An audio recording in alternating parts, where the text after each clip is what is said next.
Hi friends, welcome to our channel. இன்னைக்கு நல்ல மொறுமொறுப்பான அடை தோசை எப்படி செய்யறதுன்னு இந்த வீடியோல பார்க்க போறோம். அதுக்கு முன்னாடி வீடியோ பார்க்குற फ्रेंड्स அனைவரும் இதுவரைக்கும் நம்ம சேனல் சப்ஸ்கிரைப் பண்ணாதவங்க ப்ளீஸ் மறக்காம சப்ஸ்கிரைப் பண்ணுங்க. இப்போ எப்படி செய்யலாம்னு பார்க்கலாம். ஃபர்ஸ்ட் ஒரு மிக்சிங் பவுல்ல இது கூட 1 கப் அளவுக்கு இட்லி அரிசி சேர்த்துக்கலாம். இட்லி அரிசி சேர்க்கும்போது மாவு வந்து கொஞ்சம் அதிகமாகும். நம்ம சாதாரண புழுங்கல் அரிசியை விட இட்லி அரிசி சேர்த்துக்கிட்டா அடை மாவு கொஞ்சம் அதிகமாக கிடைக்கும். இது கூட 1/4 கப் அளவுக்கு பச்சரிசி சேர்த்துக்கலாம். பச்சரிசி சேர்க்கும்போது அடை வந்து நல்ல மொறுமொறுப்பாக கிடைக்கும்.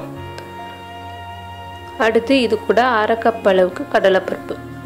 அடைக்கு வந்து கடலைப்பருப்பு அதிகமாக போட்டிங்கன்னா டேஸ்ட் நல்லாயிருக்கும். ஒரு 1/2 கப் அளவுக்கு கடலைப்பருப்பு சேர்த்துக்கலாம். அதுக்கப்புறமா இது கூட 1/4 கப் அளவுக்கு உளுந்து, 1/4 கப் துவரம்பருப்பு. இப்போ சேர்த்ததுக்கப்புறமா இதை ஒரு தடவை நல்லா வாஷ் பண்ணி எடுத்துக்கிற போகிறோம். இப்போ நல்லா கழுவியாச்சு. இது கூட 1 டீஸ்பூன் சோம்பு சேர்க்கும்போது ஃப்ளேவர் நல்லாயிருக்கும். நீங்கள் விருப்பப்பட்டால் சேர்த்துக்கலாம். 1/4 டீஸ்பூன் வெந்தயம், ஒரு சின்ன கட்டி பெருங்காய பீஸ் சேர்த்துக்கலாம். நம்ம பருப்பு சேர்த்துருக்கனால பெருங்காயம் கொஞ்சம் சேர்த்துருக்கோம். இது கூட ஒரு 3 பட்டை வத்தல். காரம் இது வந்து அதிகமாக இருக்கும். உங்களுக்கு காரம் பார்த்து கூடவோ கம்மியாகவோ சேர்த்துக்கலாம். இப்போ இதெல்லாம் சேர்த்ததுக்கப்புறமா இதில் கொஞ்சம் தண்ணி ஊற்றி நம்ம ஒரு 2 மணி நேரம் ஊற வச்சுக்கிற போகிறோம். நம்ம இன்றைக்கி மிக்சியில் அரைக்கிறதுனால அந்த பெருங்காயம் பட்டை வத்தல்லாம் இதோடு சேர்த்து ஊற வச்சுட்டு நீங்கள் கிரைண்டர்னால் நீங்கள் டைரெக்டாகவே பட்டை வத்தல் பெருங்காயம்லாம் சேர்த்து அரைச்சிக்கலாம். இப்போ ஒரு 2 மணி நேரம் ஊறட்டும். அதுக்கப்புறம் நம்ம அரைக்கிறத பார்க்கலாம்.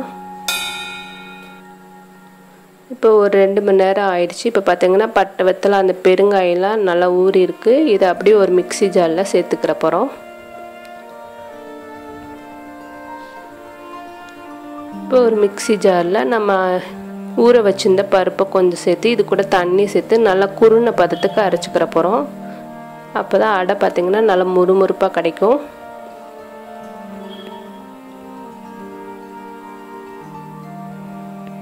இப்போ ஒரு 3/4 பதம் அரைச்சாச்சு. இது கூட ஒரு 3 பல் பூண்டு பொடிசாக கட் பண்ணி வச்சுருக்கேன், அதையும் சேர்த்துக்கலாம். நீங்கள் விருப்பப்பட்டால் சேர்த்துக்கலாம், இல்லைன்னா பூண்டை கூட அவாய்ட் பண்ணிடலாம். இது கூட அடைக்கு தேவையான அளவுக்கு உப்பு சேர்த்து இன்னும் கொஞ்சம் நேரம் அரைச்சிக்கிற போகிறோம். இப்போ நல்லா அரைச்சி எடுத்தாச்சு. இது தொட்டு பார்த்திங்கன்னா குறுன பதமாக இருக்கணும். நம்ம நைஸாகவும் அரைச்சிடக்கூடாது. நம்மளுக்கு மொறுமொறுப்பாக கிடைக்கிறதுக்கு இந்த பதத்துக்கு அரைச்சி எடுத்துக்கலாம். இப்போ இதே ஒரு பவுலில் சேர்த்துக்கிற போகிறோம். இப்போ ஒரு பவுலில் மாற்றியாச்சு. இது எடுத்து பார்த்திங்கன்னா நம்மளுக்கு இட்லி மாவு எந்த பதத்துக்கு இருக்கோ அந்த பதத்துக்கு இருக்குது.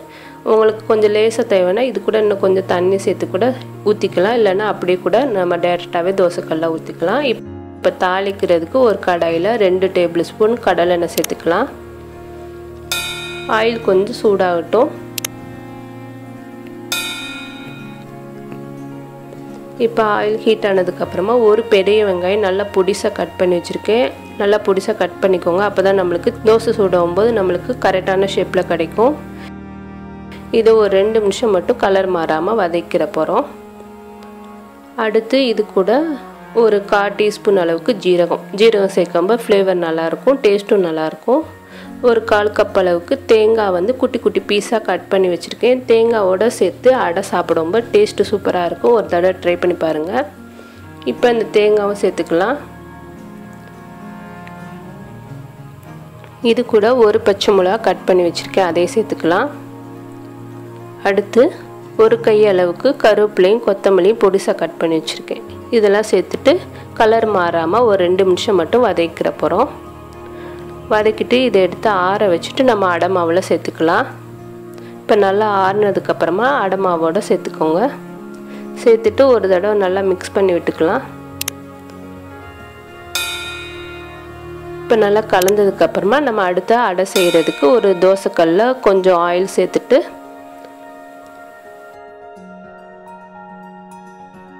ஒரு கரண்டி இல்லைன்னா தேவையான அளவுக்கு சேர்த்து நம்ம தடியாகவும் இல்லாமல் நம்ம லேசாகவும் இல்லாமல் மீடியமாக நம்ம அடை சுட போகிறோம்.